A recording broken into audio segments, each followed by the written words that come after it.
Gracias, Brenda, bienvenida. Gali, muchas gracias por la invitación a tu programa. ¿A qué le debemos de poner atención a estas llamadas entre estas tres naciones?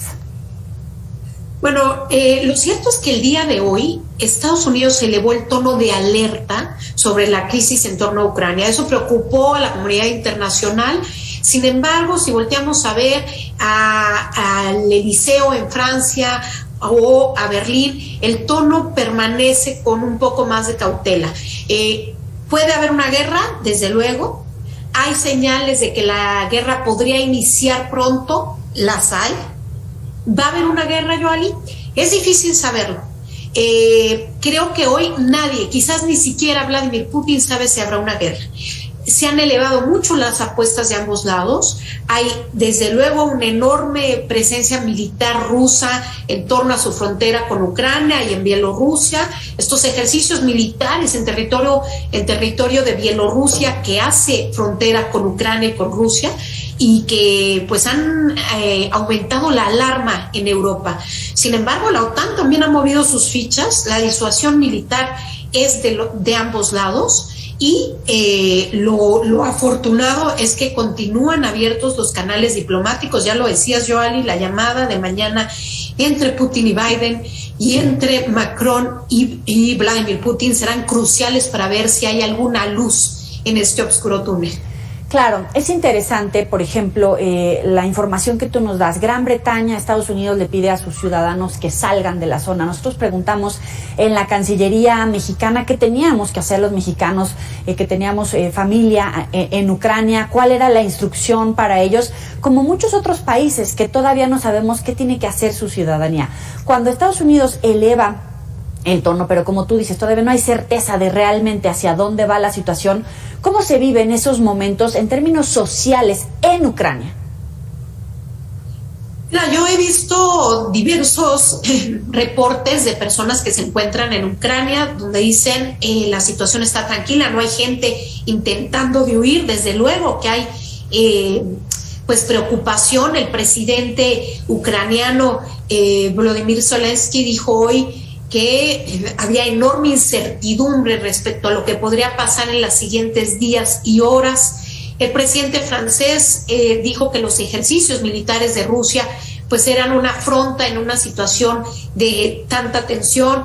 Es decir, los mensajes internacionales desde luego deben de estar generando presión en la psique de los ucranianos. Sin embargo, no estamos viendo un éxodo brutal de ellos. Parece que con sangre fría están esperando a ver qué sucede. Yo no descartaría cosas, Yoali, como que estos movimientos militares justamente sean ocasionados desde el Kremlin para generar esta guerra de nervios y estas declaraciones casi de inminencia de un ataque y después evitar un ataque y desacreditar el mensaje de la Casa Blanca. Entonces es muy difícil realmente. Creo que esto es como una partida de póker. Vladimir Putin ha montado este escenario y no sabemos si realmente tiene un as bajo la manga o si está blofeando. En el Inter, pues el nivel de alerta es máximo en el mundo. Tenemos a las dos mayores potencias militares caminando al lado del abismo y cualquier paso en falso podría traer consecuencias impredecibles, Joan. Ahora te pregunto, ¿qué gana y qué pierde cada una de las partes y qué está en juego? Porque no es una cosa del día de hoy. Claro, yo creo que para Vladimir Putin hay dos temas. Por un lado, el tema de la arquitectura de la seguridad en Europa. A lo largo de las últimas décadas, en efecto, la OTAN ha crecido hacia el este, digamos, hacia las fronteras rusas, ha incorporado a países como los bálticos, como Polonia, y después de la anexión de Crimea a Rusia, también la OTAN ha incrementado su presencia militar en estos países. Hay pequeñas fuerzas militares multinacionales que van cambiando cada 6 meses, pero que hacen que Rusia se preocupe. ¿Qué busca Moscú? Una nueva arquitectura de seguridad en la región, y por otro lado sabemos bien que el apoyo político de Putin viene fundamentalmente de la generación de mayor edad, de aquella que añora los tiempos de la Unión Soviética, de la grandeza rusa, y el hecho de que Vladimir Putin ponga a Rusia y a sus intereses al centro de la geopolítica global, pues también juega a favor de su proyecto político.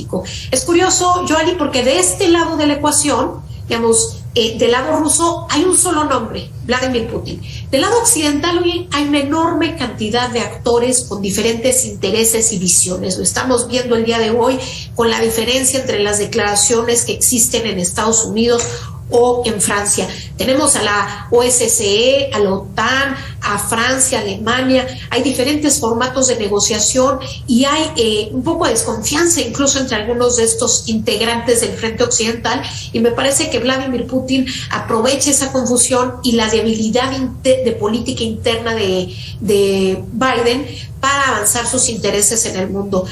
Creo que lo que está en juego es el futuro de el derecho internacional, de los balances de poder a nivel geopolítico, y que lo que sucede en los próximos días y semanas marcará el futuro de la política global por años a venir.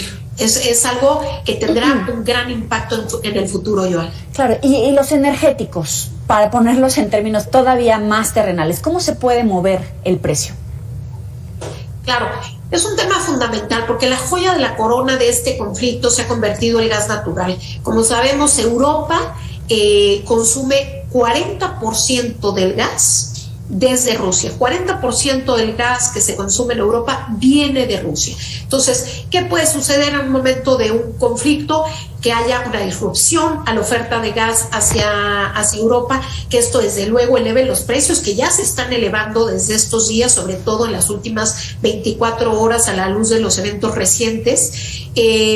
Pero ya también hay toda una estrategia impulsada curiosamente desde Washington más que desde Bruselas, pero para que países como Japón ya está haciendo un stock, digamos, un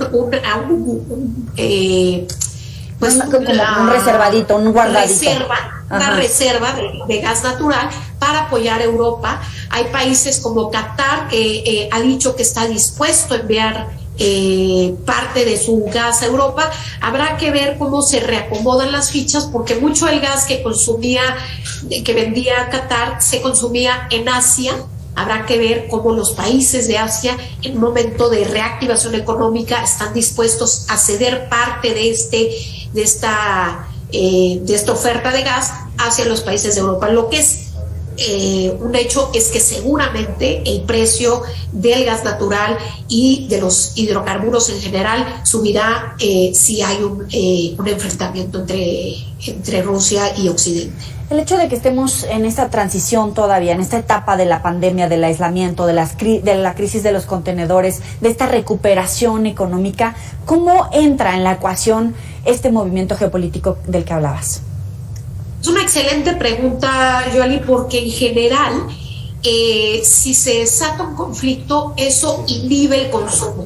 Es decir, en un momento en que lo que se busca es que se reactive el consumo, que se reactive la actividad productiva, lo que podría suceder es que se inhibiría el consumo y se inhibiría la actividad empresarial y las inversiones directas. Desde luego los mercados... Se estaba poniendo bueno, Brenda. Vamos a tratar de recuperar la comunicación. Adelante, Brenda. Y esto desde luego traería enormes disrupciones a la economía global, incluyendo a la economía mexicana, porque al disminuir la actividad empresarial, al afectarse los mercados financieros, al afectarse los precios de los hidrocarburos, al disminuir el consumo, pues habría un impacto global en términos económicos, Joan. Es Brenda Estefan, analista internacional. Muchísimas gracias por explicarnos de manera tan fácil, tan sencilla y a la vez tan profunda esta información. Vamos a darle continuidad a este tema. Gracias, Brenda. Que tengan una buena noche. Gracias por la invitación, Joali. Buenas noches. Ya sabe que puede recuperar estas y otras entrevistas en nuestros próximos espacios informativos, también en las redes sociales, y si puede compartirlo en sus contactos, se lo vamos a agradecer muchísimo.